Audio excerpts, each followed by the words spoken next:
Evangelho segundo escreveu Mateus, capítulo 26, nós leremos os versículos 31 até o 35.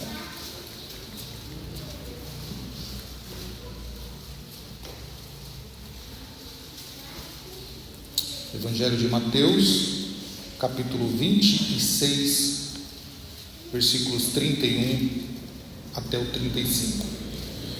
Diz assim a palavra do nosso Deus. Então Jesus lhes disse: esta noite todos vós vos escandalizareis comigo, porque está escrito: ferirei o pastor e as ovelhas do rebanho ficarão dispersas. Mas depois da minha ressurreição, irei adiante de vós para a Galiléia.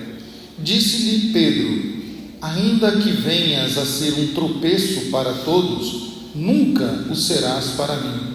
Replicou-lhe Jesus: em verdade te digo que, nesta mesma noite, antes que o galo cante, tu me negarás 3 vezes. Disse-lhe Pedro: ainda que me seja necessário morrer contigo, de nenhum modo te negarei. E todos os discípulos disseram o mesmo. Meus irmãos, no ano de 2007, talvez aqui os mais jovens não se lembrarão disso, mas certamente quem já passou da casa dos 30, dos 35, e vamos parar por aí, né, vai se lembrar bem de uma canção evangélica que fez muito sucesso no Brasil. E se eu não me falha a memória, é da Eichla essa canção. É uma bela canção realmente, mas eu quero que você preste atenção no que eu vou estar lendo aqui, né? Um estrofe do hino em socorro diz assim: é tempo de parar de murmurar e abrir a boca para abençoar, porque somos profetas desse tempo, somos a geração do avivamento, geração que denuncia o pecado, mas ama o pecador, geração que abre mão de tudo por causa do Senhor, geração que não tolera Jezabel, geração que ora como Daniel, geração que busca a Deus. Foi uma canção que fez muito sucesso, uma bela canção, cantada por uma das melhores cantoras do país. Mas eu não vou fazer aqui uma exegese da música, não é a intenção, mas eu quero que você reflita no que está escrito nessa canção. Será que realmente o que está escrito nessa canção condiz com a verdade? Será que essa geração, que talvez começou em 2007 e está perdurando até os dias no outro, é uma geração que denuncia o pecado? É uma geração que abre mão de tudo? É uma geração que não tolera Jezabel, aqui apontando para a falsa profetisa? É uma geração que ora realmente como Daniel? E é uma geração que busca a Deus? Voltaremos a falar mais disso daqui a pouquinho, antes da gente abordar algumas coisas que nós cantamos. Meus irmãos, a pergunta inicial, baseada nisso que nós lemos, no texto que nós lemos, e com esta estrofe da canção, é a seguinte: até que ponto você está disposto a viver para Cristo e morrer para Ele? Até que ponto? Até que ponto você tem vivido para Cristo e morrido por Ele? A interpretação mais natural desse texto que nós lemos de Mateus 26, a interpretação mais clara, mais rasa, que podemos assim dizer, é que o que ocorreu aqui está entre o aposento da ceia, o momento da ceia, até a ida de Jesus para o Getsemane. E isso se deu aproximadamente lá para as 23 horas da noite de quinta-feira. Jesus, um bloco anterior, se você vê na sua Bíblia aí, antes desse texto, né? A dicção, cadê a Fernanda? A dicção, né? Está ali, né? Ontem aprendemos isso, né? 26, aqui do versículo 26 até o 30, nós vemos que é o momento da ceia. É o momento em que Jesus está ceando com os seus discípulos, e Jesus avisa inclusive sobre o traidor. E agora, então, Jesus fala da negação que os discípulos fariam quanto à pessoa de Jesus, e dali Jesus vai para o Getsemane. Então, deste momento da ceia até o Getsemane, entre um evento e outro, está esse diálogo que Jesus tem com os seus discípulos. Tudo isso lá perto da meia-noite, quando então Jesus é capturado pelos soldados e é preso. E o evangelista Mateus, ele nos apresenta aqui, então, a quarta hora, né, se podemos assim dizer, pelos relatos dos judeus, seria a quarta hora da parte da ceia, chamada ceia pascal, né? E esta ceia de Jesus é muito interessante, esse momento da ceia. Talvez nós às vezes lemos as escrituras e não nos importamos com o que está acontecendo ao redor, com o que está implícito no texto. E essa ceia, esse momento de ceia de Jesus que ele passa com seus discípulos, não foi só comer e beber, e depois não foi só Jesus fazer menção do seu corpo e do sangue, mas eles ali louvaram a Deus. E diz os judeus que neste momento da ceia eles louvaram os salmos de Halel. Se você tem curiosidade de saber sobre os salmos, nós lá em Dionísio estudamos durante vários meses o livro inteirinho de salmos, expomos todos os 5 livros dos salmos, ponto a ponto, história por história, o que o autor quis dizer, para quem ele disse, qual a intencionalidade dele. Inclusive passamos pelos salmos de Halel. E é interessante que um desses salmos de Halel, o salmo de Halel, ele está entre o salmo 113 e o salmo 118. Um desses salmos, que é o salmo 116, é muito interessante, porque esse salmo diz assim: eu amo ao Senhor, porque Ele ouviu a minha voz, porque Ele inclinou os seus ouvidos para mim. E ele vai dizer assim: estive aflito, ou estava aflito, né? Estive aflito, e Ele atendeu ao meu clamor. Então, era isso que eles cantavam. Eles cantavam salmos, eles cantavam a palavra de Deus. E neste relato, então, mostra que Jesus já estava preparando o coração dos discípulos.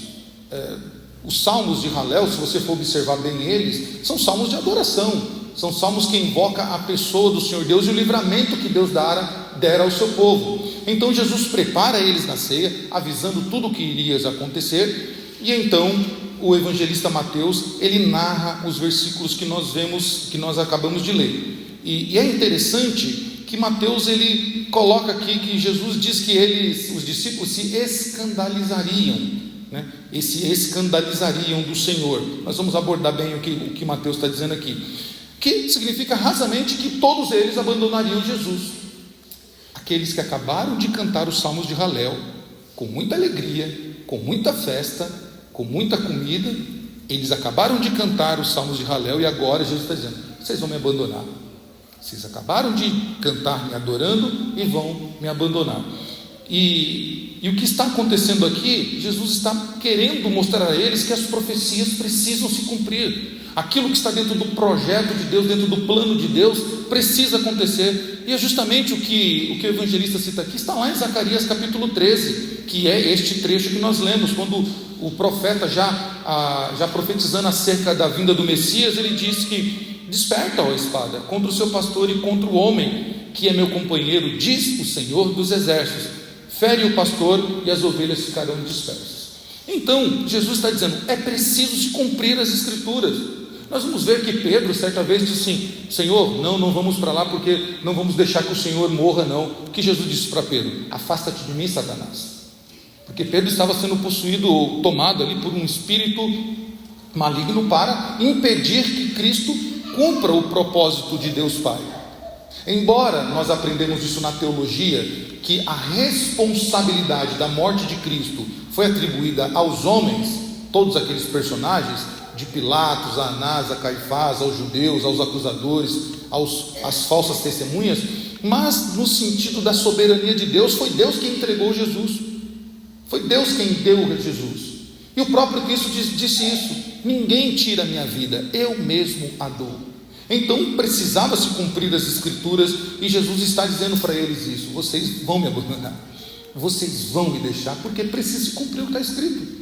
As ovelhas precisam ser dispersas, porque o pastor será ferido, e vocês ficarão então sem a liderança que é necessário para que vocês se mantenham juntos. Então versículo 31, vejam só: então Jesus lhes disse: esta noite todos vós vos escandalizareis comigo, porque está escrito, e ele diz: ferirei o pastor e as ovelhas, e o rebanho ficará disperso. Esta é uma linguagem que o Deus Pai está usando, ou usou lá no texto de Zacarias, quando nós acabamos de ler. E esta ideia aqui do escandalizarei, o verbo, essa palavra no grego é realmente escandalizoi, né, no grego, E ela aponta para um espanto de rejeição. É isso que a palavra no grego quer dizer, um espanto de rejeição. Não é simplesmente, estou escandalizado, que coisa, pasmo, não. É algo de escandalizar, é uma ação de negação. Jesus está dizendo, esta noite vocês vão me abandonar, vocês vão me deixar. É isso que Jesus está querendo dizer aqui. Então, o verbo aqui, né, o entregar, ou os entregarei para ser ferido, isso aponta para as profecias que precisam ser cumpridas desde o Gênesis que está sendo anunciado. E Jesus está querendo fazer um exercício de memória. E muitas vezes eu e você precisamos da parte de Deus Pai, que Ele nos motive a fazer um exercício de memória. Porque tem hora que dá um lapso na gente, a gente esquece do que está escrito. E a gente, não pode acontecer isso. É muito curioso, vou só abrindo aqui um parênteses, né? Minha mãe inventou de assistir algumas novelas gospels, né? E ela assiste lá as novelas e depois ela quer compartilhar comigo, né? Fala, mas isso aconteceu mesmo? Tá lá? Eu falei, sim, aconteceu. E ela ficou brava uma vez porque na novela Moisés morre. E ela, mas Moisés não podia morrer, não podia ir para... Ele tinha que entrar na terra prometida, porque é uma injustiça muito grande, um homem manso, santo, sofreu barbaridade. Eu falei, mãe, mas Deus quis fazer isso, não dá para brigar com Deus. Não, mas é injusto. Eu falei, mãe, você está chamando Deus de injusto. Está lá, Deus disse o porquê, inclusive, que Ele não vai entrar na terra prometida. Então, às vezes a gente precisa ser lembrado daquilo que está escrito nas Escrituras, para que nós não venhamos a nos revoltar com Deus, e não venhamos a titubear na nossa caminhada. Precisamos disso. E Deus está fazendo isso com os seus discípulos, mostrando a eles, é necessário que vocês me abandonem. É necessário nesta noite que vocês me deixem só, que vocês se despertem, que vocês se despertem, né? Que vocês me deixem. Então, a intenção aqui é mostrar realmente, e a ideia aqui é muito bem aceita pelos apóstolos, porque depois Paulo vai dizer justamente isso, que não foram os homens, a responsabilidade é dos homens, mas foi o próprio Deus quem entregou o seu Filho. E João depois vai dizer isso de forma mais clara, quando ele escreve o Evangelho, dizendo, porque Deus amou o mundo, dando o seu Filho unigênito. Então, isso tem que ficar bem claro, os discípulos precisavam entender isso. No versículo 32, ele coloca, mas depois da minha ressurreição, irei adiante de vós para a Galiléia. Percebam que Jesus está sendo bem claro com os discípulos. Jesus está quase que desenhando no papel para ele o trajeto que vai acontecer naquela noite, após o momento de adoração, após eles celebrarem a grandeza e a soberania de Deus. O Senhor Jesus está anunciando para eles de forma clara, esta noite vocês vão me abandonar, porque precisa se cumprir as Escrituras, mas contudo, todavia, porém, calma. Por quê? Porque depois da minha ressurreição, irei adiante de vós para a Galiléia. Jesus está dizendo, olha, calma, eu vou ressuscitar. E ele já tinha dado esta, como diz os mais jovens, essa letra, né? Eu já tinha sido claro diversas vezes com os discípulos, falando sobre a questão do templo que ele derrubaria, e depois de 3 dias esse templo seria reerguido. Jesus, em outro momento, Jesus dialoga com seus discípulos quando eles estão tristes, quando eles estão cabisbaixos, quando eles estão assim, chateados, porque Jesus acabara de dizer que Jesus ia ser entregue para ser morto, e eles ficam muito tristes. Jesus então fala para eles, calma, não se turbe o vosso coração, credes em Deus e também em mim, eu vou ressuscitar, não vai ser uma morte como as demais mortes.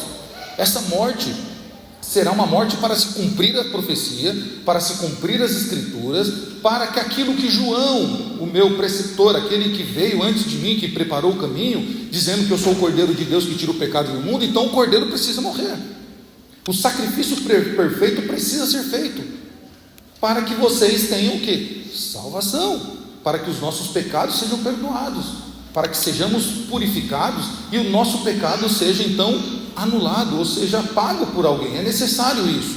Jesus está sendo bem claro com os discípulos aqui. Versículo 33, ele continua, disse-lhe Pedro, aí vem Pedro, né? Pedro, sempre Pedro. E quando nós vamos estudar o perfil, a personalidade dos discípulos, nós vamos ver ali que Jesus consegue reunir 12 discípulos com características diferentes, com personalidades diferentes, alguns mais ativos, outros mais reativos, alguns mais, sempre estão lá Quando você levanta a mão, alguém pode fazer, eu faço. Outros ficam lá esperando ser a última opção. E Jesus reúne todos eles, e Pedro sempre é Pedro quem começa a dar a primeira ação, né? E Pedro diz assim: ainda que venhas a ser um tropeço para todos, nunca o será para mim. Que declaração de amor, que maravilha, né? Talvez eu e você já temos dito isso para Deus algumas vezes. Ainda que todos nessa igreja te deixem, eu não te deixarei. Ainda que pode acontecer o que for, mas eu ficarei. Ainda que se sobre um, esse não serei eu. Todos podem ir embora, eu serei. E Jesus já tinha dado a eles um pequeno spoiler do que isso poderia acontecer. Lembra quando um caso aconteceu que Jesus prega um sermão muito duro, um sermão bem duro mesmo, e aí as pessoas começam a fazer o quê? Saindo pela direita, pela esquerda, vão embora, tal. Jesus diz: e vocês? Vão querer ir embora também não? Aí Pedro de novo, né? Para quem iremos nós? Somente tu tem palavras de vida eterna. Irmão, como que um homem desse vai negar Jesus? O homem só tem declaração de amor por Deus. O homem fala só coisas boas para Deus, glorifica a Deus, fala que não vai deixar o Senhor, fala não tem outro caminho senão o Senhor. E Pedro aqui está dizendo isso aqui, né? As palavras de Pedro combinam integralmente com o jeito de Pedro. É um homem que é cheio de amor por Deus. O amor de Pedro é genuíno. Quando você estuda sobre o perfil de Pedro, você vai ver que Pedro é genuíno. E aí, sem querer ir partir para o lado da psicologia ou da psicanálise, né? O sanguíneo, ele é autêntico. Ele pode ser explosivo, ele pode às vezes tomar decisões erradas, mas ele é autêntico. Ele bota para fora aquilo que ele é, goste ou não. E Pedro é autêntico no seu amor. O que ele fala realmente, ele está saindo do coração dele. Ele diz isso da forma mais integral possível. Pedro é inteiro. Pedro não tem meio termo com ele. Ou ele é ou ele não é. E essas palavras combinam perfeitamente com Pedro. Cheio de amor, mas sem o menor conhecimento e sem o menor receio de sobressair sobre os demais. Esse é o Pedro. Ainda que venhas a ser um tropeço para todos, nunca o serás para mim. Ou seja, Pedro está dizendo aquilo que é verdade, porém Pedro não tem um conhecimento, porque Cristo já está falando para ele que as profecias precisam se cumprir. Pedro deveria ser um observador da lei, porque toda a lei, aliás, todas as escrituras do Velho Testamento, passando por todos, pelos Pentateuco, pelos escritos, pelos livros históricos, anunciam a vinda do Messias e de que forma isso viria. Pedro certamente deve ter lido Isaías 53, onde Deus diz que feriria, né, o filho seria ferido, aquele menino que nascesse, ele seria ferido. Pedro de certo leu textos como Gênesis 3, que a serpente morderia o calcanhar do Redentor. Pedro deve ter lido a história de Jó. Pedro não deveria ser alguém que desconhecesse a história, porém na impulsão, né, o seu modo impulsivo de ser, Pedro só quer saber daquilo que é momentâneo. Pedro vive muito momento, e parece eu e você. Pedro vive muito momento. Está tudo bem, maravilha, vamos fazer a obra nessa igreja, precisa colocar o teto, vamos pintar, vamos limpar tudo, pau para toda a obra. Eu e você somos Pedro assim. Nós somos assim, nós somos impulsivos, agimos muito com o momento atual.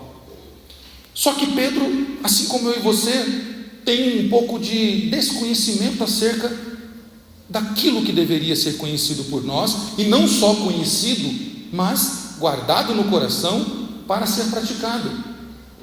Pedro de certo leu o famoso salmo, né?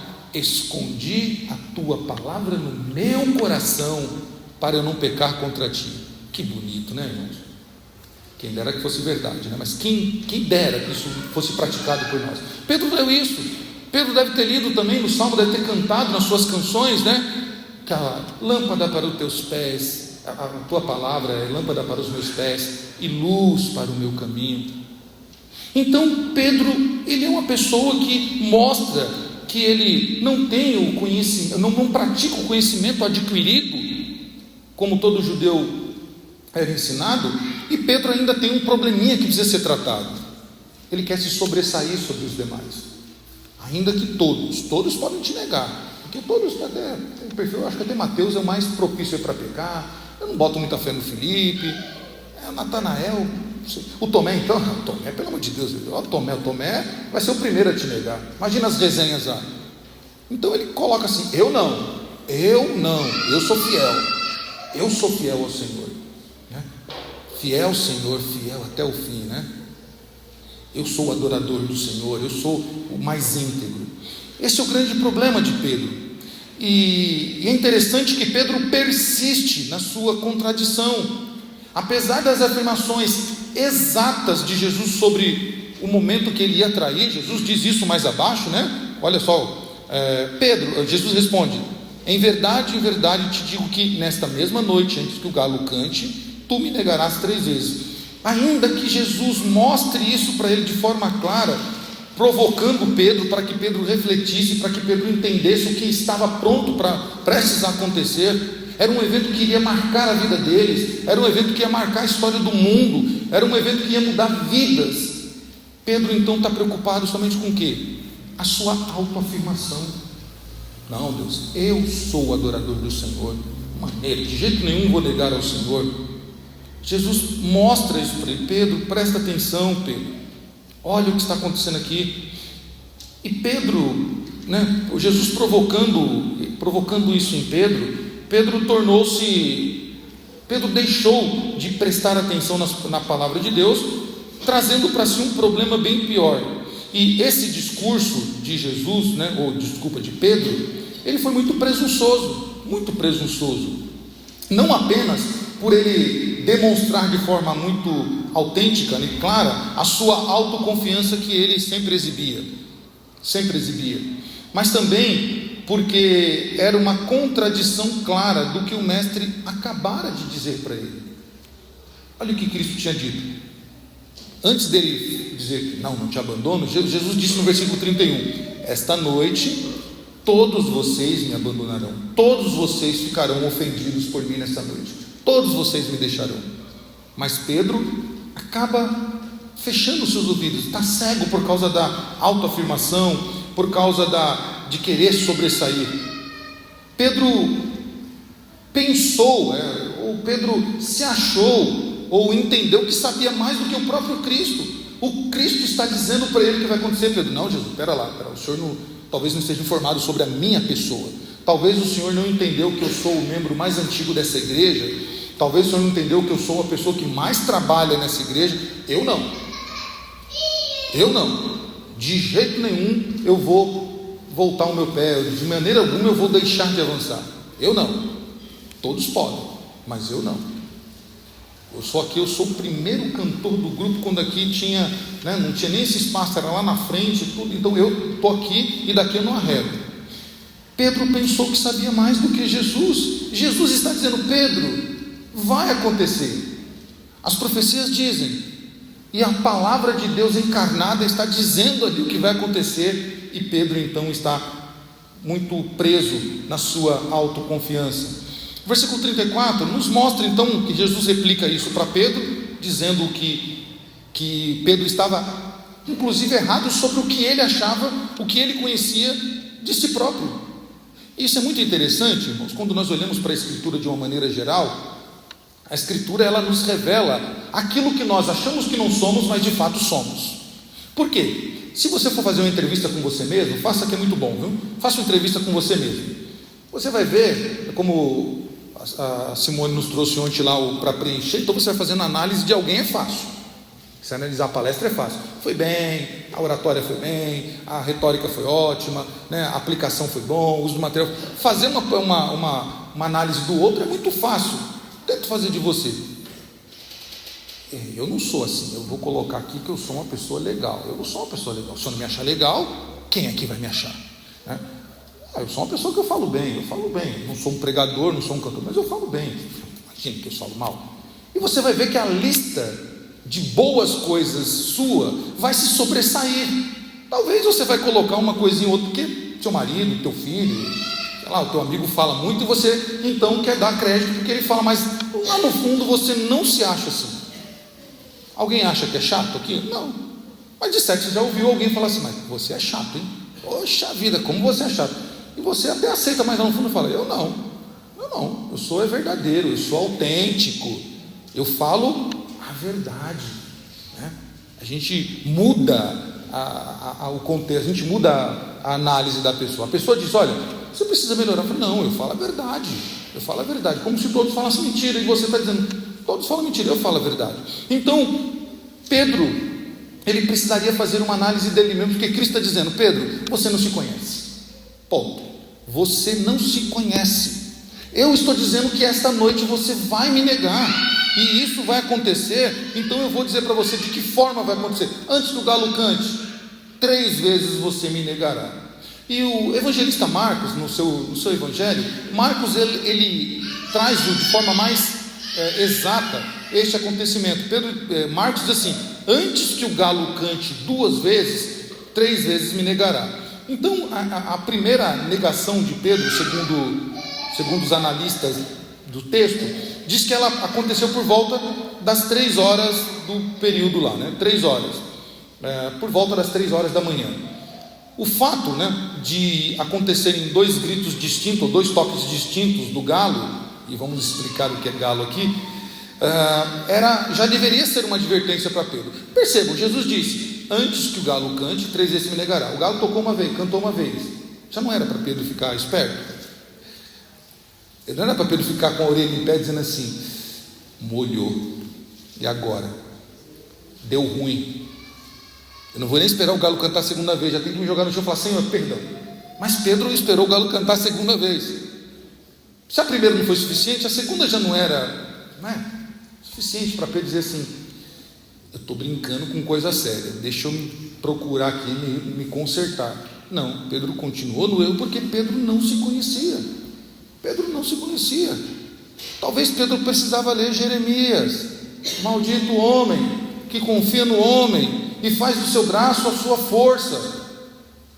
Irmãos, pobre de nós, quando nós confiamos em nós mesmos, na nossa intelectualidade, na nossa força, na nossa integridade, no nosso coração, nas nossas qualidades.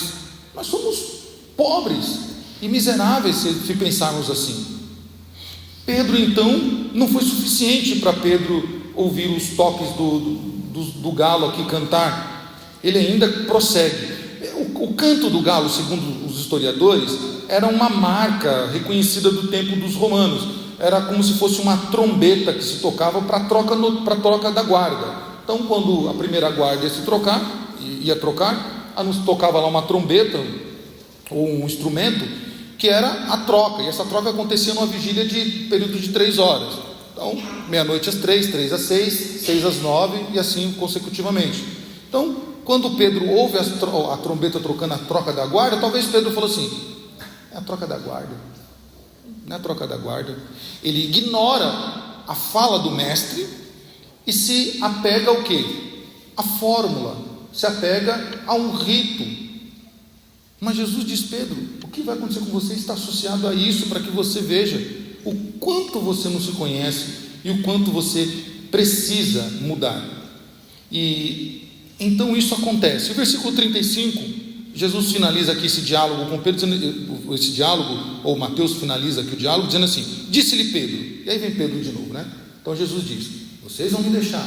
Pedro diz: de jeito, maneira nenhuma, todos podem, eu não. Jesus diz: Pedro, ainda esta noite, antes que o galo cante 3 vezes, 3 vezes você me negará. E aí Pedro responde: ainda que me seja necessário morrer contigo, de nenhum modo te negarei. E aí o coro não foi mais um coro solo, já virou um coral. Nem nós também te negaremos, ó Senhor. Já virou um coral, né? Olha que interessante. Meus irmãos, Pedro e os demais professam algo que eles não cumpririam. Eles confessaram diante do Senhor algo que eles não cumpririam. Por quê? Porque eles não entendiam o que era de fato viver para Cristo e morrer por Ele. Não entenderam, eles não entendiam. Eles professaram algo que não estava no coração, algo que eles não entendiam. o que é viver e morrer para Cristo.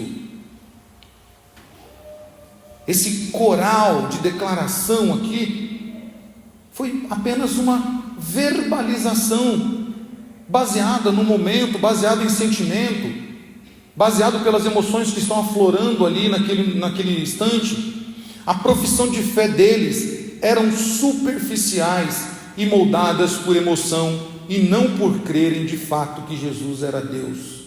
Irmãos, isso é um grande perigo que nós corremos, Fazer a pública a profissão de fé, eu nem estou falando do momento que vem aqui ao púlpito, os presbíteros, o pastor, não estou falando do rito, estou falando de professar a fé de fato. Aquele dia que você diz assim: eu quero ser crente, eu quero fazer parte da igreja. Mas por que você quer? Porque você gosta de música? Porque você gosta de uma palavra ministrada de forma eloquente, boa, com uma boa exegese? É porque você tem amigos na igreja? Ou porque alguém ali te interessa, que tem os olhos azuis, verde, roxo, sei lá, que cabelo amarelo, azul, preto? É alguém que está te chamando a atenção na igreja? O que está te traindo de fato para você ser um cristão? Fazer a pública a profissão de fé, verbalmente, se ela não aconteceu internamente, não tem efeito algum. Os discípulos, eles fizeram isso, eles fizeram uma profissão de fé em Cristo baseada em nada, moldada pela emoção deles. Eles realmente não entendiam o que é viver e morrer para Cristo, o que é dar a sua vida pelo Mestre. Todos os discípulos declararam que preferiam morrer para Cristo. Está escrito aqui, e todos os discípulos disseram o mesmo. O que eles disseram? Aquilo que Pedro diz: ainda que seja necessário morrer contigo, de nenhum modo eu vou te negar. Talvez seja a frase que nós tenhamos repetido já há algum tempo. Eu sou crente, ainda que a perseguição venha no Brasil, ainda que o mundo se torne anticristão, ainda que se levantem muitos anticristos, eu não negarei o Senhor, eu vou ficar firme com Ele, porque eu sou da geração do avivamento, a geração que denuncia o pecado, a geração que abre mão de tudo. Eu tenho aberto mão de tudo por causa do Senhor. Se isso não for verdade, se isso não for algo que já aconteceu internamente pela intervenção do Espírito Santo, é um discurso baseado em emoção, baseado nos seus sentimentos momentâneos. Todos os discípulos declararam isso, mas poucas horas depois, não foi um dia, 2 dias, 3 dias, 4 dias, uma semana, um mês, 7 anos, 5 anos, não, foram poucas horas depois, eles estavam todos dispersos. Um deles, inclusive, de tão medroso que era, ele confessou, ele disse junto: nós também, e todos disseram o mesmo. Ele deixou suas roupas e saiu nu, nem se preocupou em pegar suas roupas, de tão covarde que foi. Não estava disposto a morrer para Cristo, preferiu sair nu, correndo lá, do que ficar e morrer com Cristo. Mas ele também disse: ainda que seja necessário morrer por ti, de maneira alguma nós te negaremos. Poucas horas depois, Cristo foi preso, e eles então saíram pela direita, pela esquerda, sobe em árvore, se joga dentro do mar, aquela loucura de correria. Falar é fácil e é simples. Falar é fácil e é simples. O difícil é aplicar aquilo que falamos.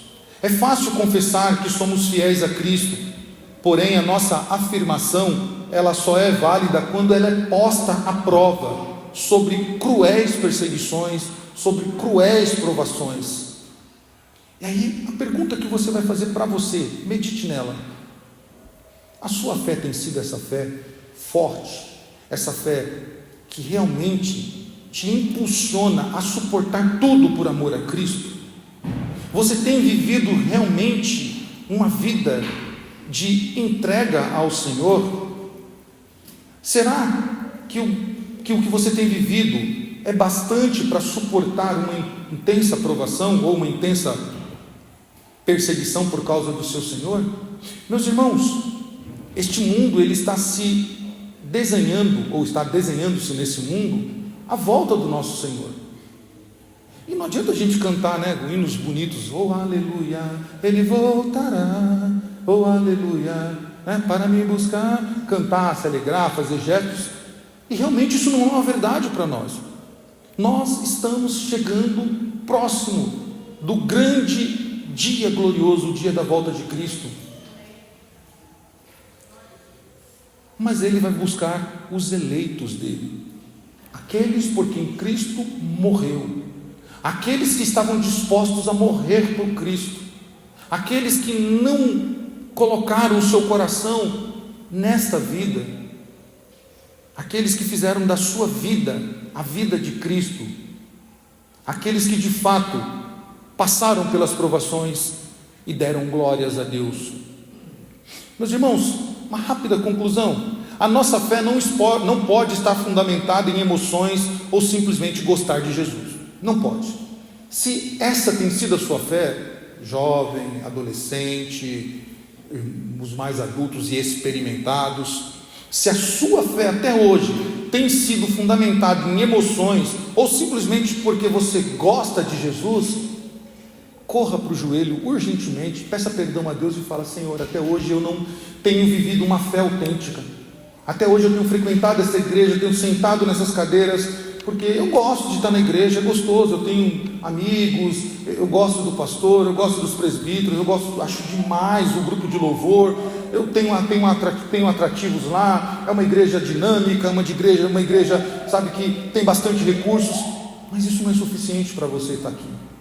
Isso não é suficiente para você estar aqui. Se a sua fé está fundada em emoções ou simplesmente gostar de Jesus, ela não existe. Ela não existe. E na primeira aprovação você vai ser um Pedro ou um dos discípulos que vai correr. Nós precisamos viver para Cristo. A nossa vida tem que ser uma vida de louvor e glória a Ele o tempo todo. Por isso que Paulo, quando escreve para Coríntios, para a igreja de Corinto, uma igreja que Paulo entendia os seus problemas, e Paulo queria que essa igreja entendesse o quê? Que uma vida devotada a Deus glorifica a Deus em todo o tempo. Por isso ele escreve: se vocês vão comer, glorifiquem a Deus. Se vocês vão beber, glorifiquem a Deus. Se vocês vão fazer qualquer outra coisa, glorifiquem a Deus. Essas coisas, meus irmãos, o que Paulo está querendo dizer? Não está falando de comida, de bebida. Paulo está falando assim: as coisas que cercam a tua vida, das mais simples às mais complexas, precisa ser para a glória de Deus. Porque se não for, meu irmão, você está fazendo para a sua glória. Está fazendo para a sua glória. E às vezes nós rotulamos o que é para a glória de Deus e o que não é para a glória de Deus. Um exemplo básico, para não sair muito aqui. Às vezes nós pensamos assim: eu vou me divertir porque eu quero me divertir com a minha família, é um direito que eu tenho, quero extravagar, trabalhei a semana toda, então eu quero tirar um final de semana para passear com a minha família. Ok, tudo isso está certo se for para a glória de Deus. Se for para a glória de Deus, sim. Se você sentar com os seus filhos e falar: filhos, o que nós estamos fazendo hoje aqui não é algo aleatório, não é simplesmente para nós jogarmos futebol, brincarmos de videogame, fazermos um churrasco, ou não é tomar um banho de piscina, não é isso. O que nós estamos fazendo aqui é para glorificar a Deus. Sabe por quê? Porque Ele possibilitou este momento para nós, e vocês precisam entender isso. Isso aqui só está sendo possível porque o nosso Deus possibilitou isso. Comida em casa, né? Quando o filho vai lá pegar um pacotinho de bolacha: filho, vem cá, você entende o que você está fazendo? Parece chato, não é chato, é pedagogia pura. Ensina. Qualquer coisa que nós fizermos que não for para a glória de Deus, você está fazendo para você. Isso não é viver para Cristo. Então a nossa fé não pode ser uma fé superficial. Não adianta dizer com a boca que amamos a Deus e na prática negá-lo. Em Lucas, o evangelista diz isso, que nós precisamos negar a nós mesmos se nós quisermos viver para Cristo. Precisamos negar a nós mesmos. E confesse aí, não precisa falar não, para a gente não passar vergonha um com o outro, mas confesse no seu interior. Não é difícil a gente dizer não para a gente?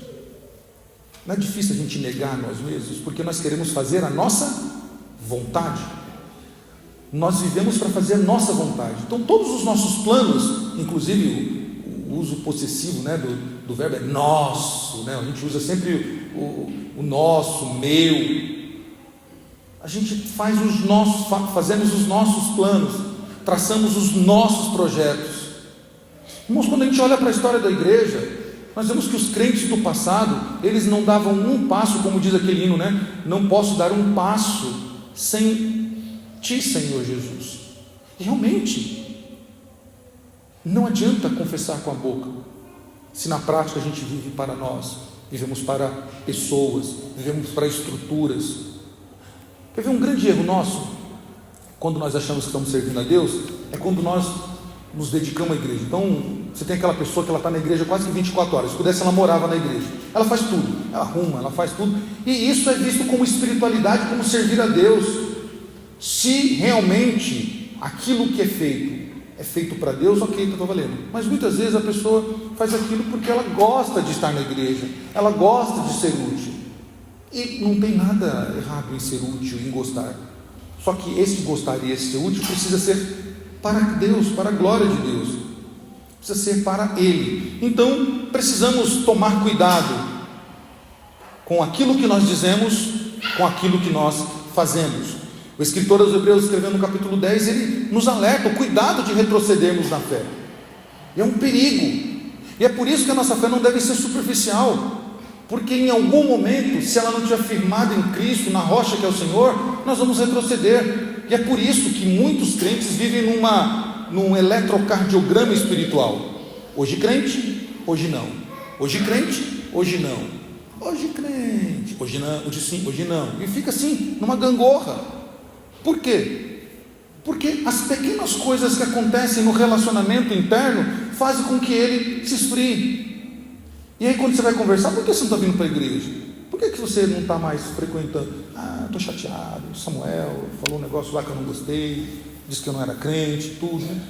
Como se isso fosse um escândalo, você deixar de louvar e adorar a Deus, e servir ao Senhor, e dedicar a sua vida a Ele, porque alguém desprovido de amor e de fé comunitária falou algo que você não gostou.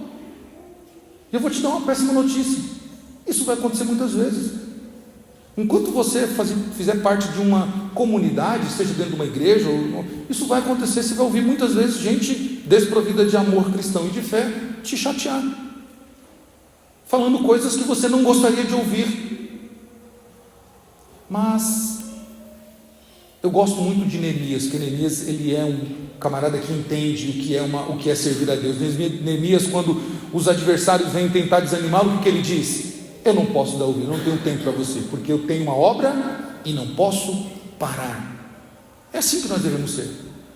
É assim, eu sirvo a Deus. Enquanto eu estiver vivendo nessa vida, a minha vida vai ser para a glória dele. Não importa o que os outros dizem, não importa o que pensam de mim, não importa o que falam de mim, eu tenho que me focar no meu Senhor.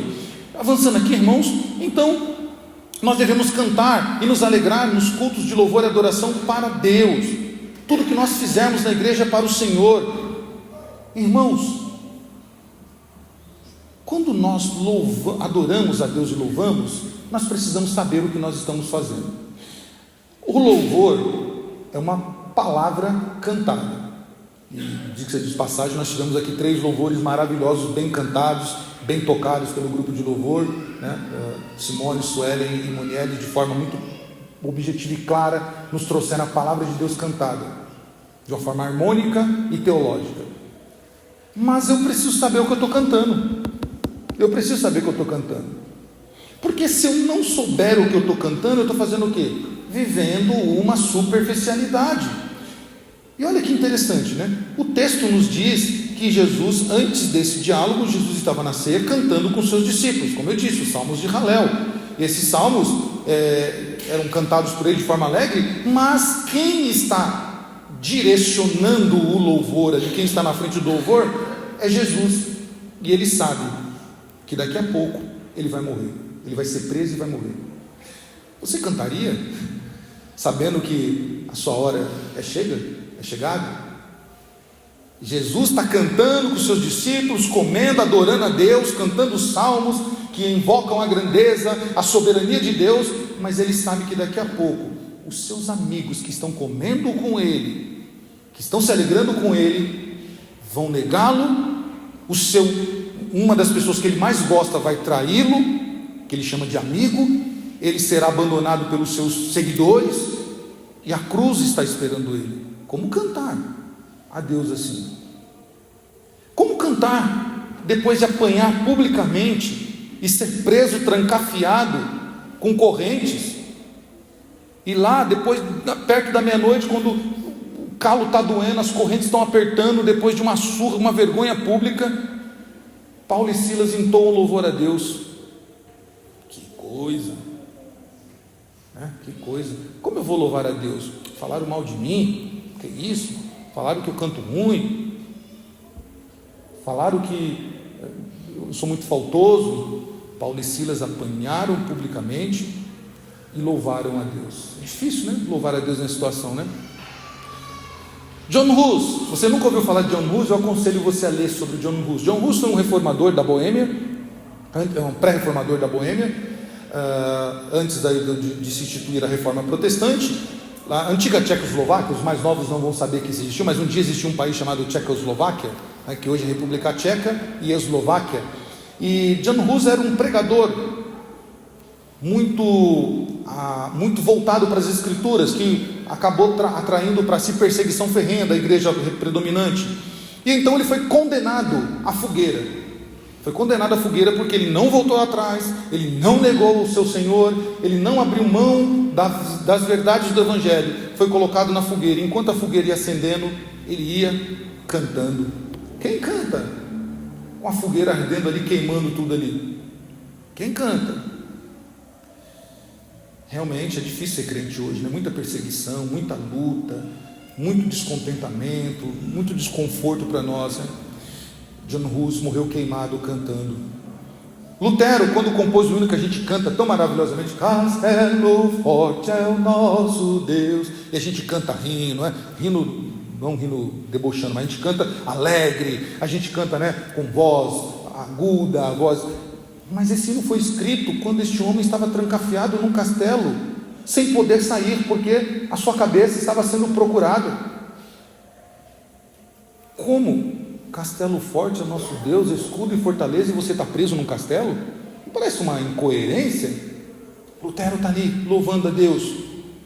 Uma escritora chamada Frida Wingren, né, participou aí da fundação ou dos primórdios do pentecostalismo no Brasil. Ela escreveu alguns hinos muito bonitos, por sinais, e tem um hino que ela escreveu que diz assim: os mais belos hinos e poesias foram escritos em tribulação. Olha que interessante, os mais belos hinos e poesias foram escritos em tribulação. Interessante, né? Realmente nós somos um povo muito perseguido hoje, nós temos lutas demais, não dá nem para ser crente, não dá nem para dizer que é crente de tanta luta que a gente passa. Nós cantamos um hino, né, e gostamos muito dele, está no nosso cenário. Nós cantamos: sou feliz com Jesus, né? Sou feliz com Jesus, meu Senhor. Cantamos maravilhosamente. Mas a gente sabe a história desse hino? Olha que interessante. Este hino, o seu autor é o Horatio Spafford. Quando ele compôs esse hino, antes dele compor esse hino, na verdade, foi um homem provado. Primeiro, ele perde o seu filho de 4 anos, consequência de uma febre muito alta. Depois, algum tempo depois, num espaço bem curto, acontece uma tragédia. O navio que a sua família está, sua esposa e suas filhas está, vai a pique. E aí ele recebe uma carta da esposa: salva, porém só. E ele já sabia que então as suas filhas estariam mortas. E quando ele está voltando para se encontrar com a esposa, o comandante diz: olha, foi exatamente nesse local que o navio afundou e suas filhas, junto com outras muitas pessoas, morreram. Então ele compõe esse hino, e a versão original não é sou feliz, né? A versão original é: está tudo bem com a minha alma. Como alguém pode dizer que está tudo bem com a tua alma se um filho morreu de febre? Aí depois as suas filhas morrem num naufrágio, e ele diz: está tudo bem com a minha alma. Meus irmãos, é complicado quando nós olhamos para pessoas ao longo da história da igreja e comparamos com a nossa vida. Estes estavam dispostos a morrer por Cristo, estavam dispostos a viver por Cristo. Talvez você não saiba a história, mas aquele escritor que compôs o hino, estou seguindo a Jesus Cristo, deste caminho eu não desisto. Sabe como ele cantou? Ele estava cantando esse hino com uma pistola apontada para si, sendo fuzilado pela polícia cubana quando os crentes foram perseguidos no regime de Cuba. Cantar estou seguindo a Jesus Cristo com uma arma apontada para você, né? A tendência é pedir misericórdia, Senhor, que essa arma não saia bala, que esse revólver inverta o tubo, que esse cara, esse marginal, ele desmaie, mas que eu não morra, não é assim que é as orações? Mas aqui não, aqui foi, estou seguindo a Jesus Cristo. Há uma canção que nós cantamos, e é uma bela canção, ela canta assim, te louvarei, não importam as circunstâncias, né? Te louvarei, não importa as circunstâncias. Isso é uma verdade, irmãos? Será que o que nós cantamos realmente está de acordo com a prática? Nós precisamos rever o que nós estamos falando, porque nós estamos dizendo para Deus assim, Senhor, eu te louvarei, não importam as circunstâncias. Então Deus falou assim, então vou anotar aqui, olha, Samuel disse que me louvará, não importa as circunstâncias. Aí na primeira prova, Senhor, tu não me amas, tem misericórdia, porque essa perseguição, porque eu sou teu servo, tenho servido ao Senhor, tenho sido dizimista fiel, tenho feito a tua obra, deixei a minha casa, deixei minha família, fiz tudo pelo Senhor, e agora o Senhor faz isso comigo. Opa, aí Deus me manda um anjo, né? Fala assim, Samuel, olha aqui, ó, no dia tal, te louvarei, não importam as circunstâncias. Foi você que disse. Percebam como a nossa teoria, ela é linda, é petrina. Ainda que todos te neguem, eu jamais te negarei. Mas a nossa prática, ela é diferente daquilo. Irmãos, aplicando isso para a nossa vida de maneira bem objetiva, para a gente encerrar, diante disso, do texto que nós lemos, das verdades que Jesus disse, e da forma como os discípulos reagiram, e a maneira como isso se concretizou, diante das canções que nós cantamos, que não se aplica a verdade na nossa vida, nós precisamos, mesmo nas horas de dificuldade, ao invés de agirmos como os discípulos de Jesus, fugindo, abandonando o Senhor, devemos nos manter firmes, ou manter-nos firmados na graça do Senhor, e não desistirmos do nosso compromisso com Ele. Nós não firmamos um compromisso com o homem, nós não firmamos o nosso compromisso com alguém que falha, nós não firmamos o nosso compromisso com uma instituição ou com uma confissão de fé, nós firmamos o compromisso com Cristo. E no dia que nós entregamos a nossa vida a Ele, nós falamos, Senhor, cuida de mim, Senhor, eu estou colocando a minha vida em Tuas mãos, cuida de mim. E o próprio Jesus, na sua palavra, diz que Ele cuidaria de nós, que Ele cuidaria de cada um de nós. No mundo vocês vão ter aflição, mas tem de bom ânimo, tem de bom ânimo. A palavra de Deus nos dá garantia de que não importa o que aconteça, não importa o gigante que se levante, não importa as circunstâncias que se formem ao nosso redor, Deus estará conosco todos os dias, até a consumação dos séculos. Isso é uma verdade que precisa ser crida por nós, que precisa ser vivida por nós, que precisa ser praticada por nós.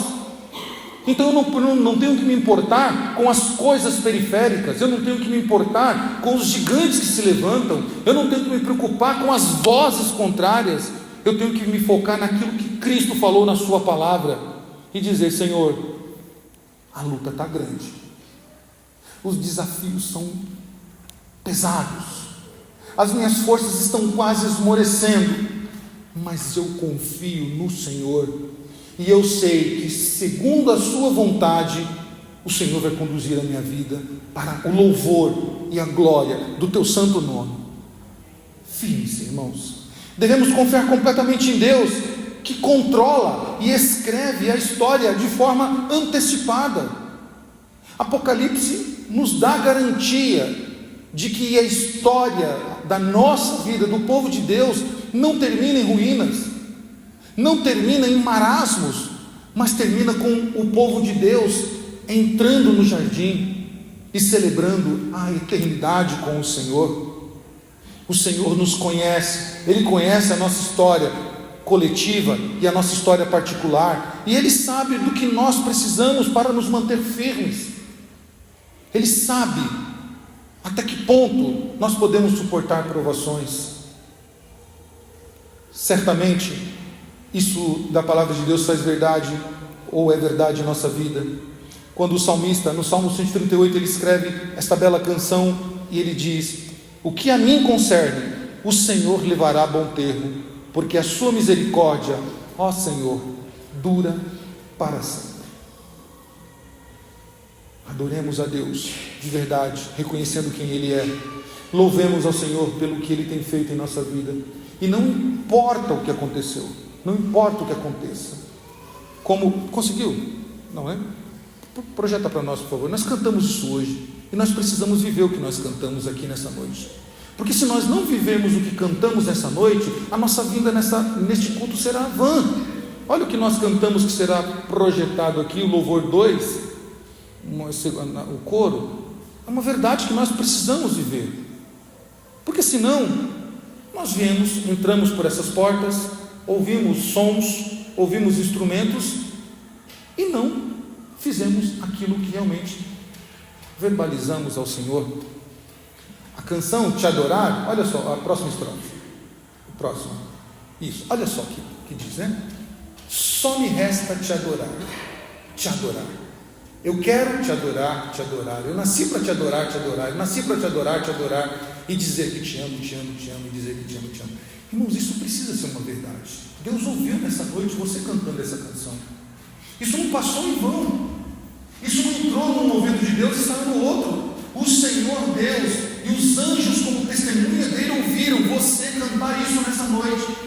Então não importa o que você esteja passando, não importa o que você esteja vivendo, se seja crise financeira, se seja crise conjugal, se seja crise de família, não importa a perseguição que você está passando no seu trabalho, não importa o que você esteja enfrentando neste momento, importa que nessa noite você disse isso para o Senhor.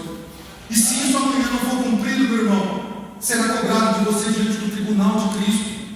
Se esta noite Deus nos chamar e isso não for verdade, nós estaremos em maus lençóis. Porque nós dizemos: Senhor, diante de tudo, só me resta te adorar. Diante de tudo, só me resta te adorar. Eu nasci, não foi para ser um político, não foi para ser alguém famoso, não foi para ser alguém de destaque na igreja. Eu não nasci para ser alguém que vai ficar recebendo elogios. Eu não nasci para ficar recebendo elogios de alguém. Eu nasci para te adorar. Os meus dons e talentos é para o Senhor. Eu nasci para te adorar e dizer. E o dizer aqui não é boca, é coração. Com o meu coração eu preciso dizer: Senhor, eu te amo. Eu te amo. Se isso não for verdade, irmãos, a sua vida aqui foi em vão. A sua vida foi em vão. Se amanhã você viver a sua vida para a sua glória, se você viver para você, você errou o alvo.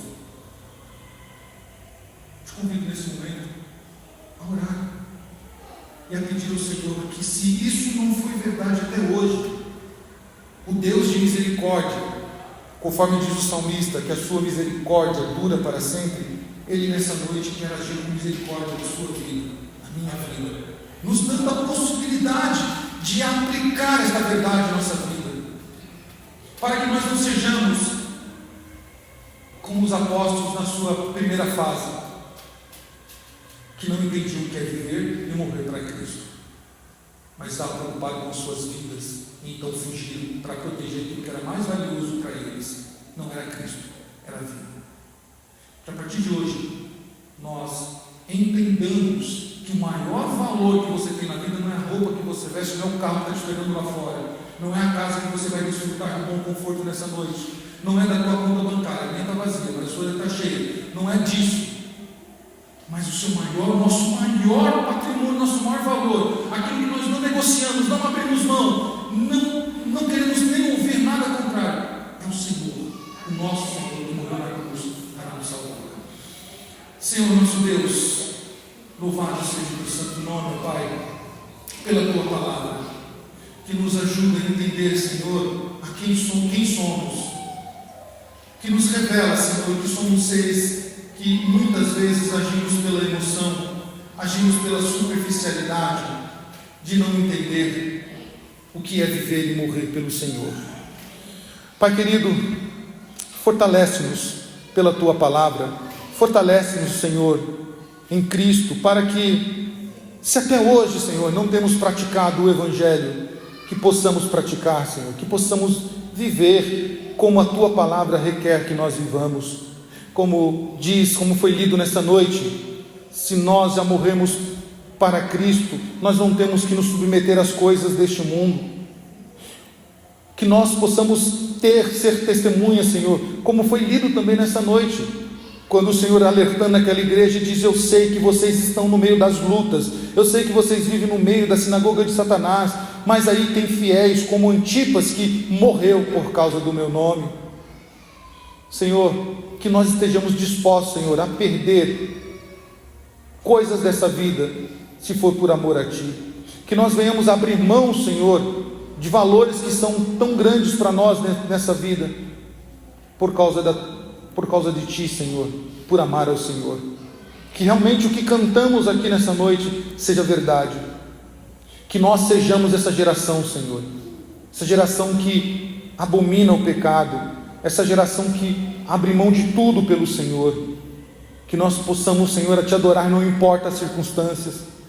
Que nós entendamos que nascemos para amar o Senhor, nascemos para adorar o Senhor, nascemos para dizer todos os dias que o Senhor não é apenas uma pessoa legal, que o Senhor não é apenas um abençoador, mas o que o Senhor é a razão da nossa vida. O Senhor é o nosso amor inegociável. Obrigado, Senhor, por essa noite. Pedimos que o Senhor continue conosco, nos abençoando e nos levando em paz aos nossos lares, em nome de Jesus. Amém.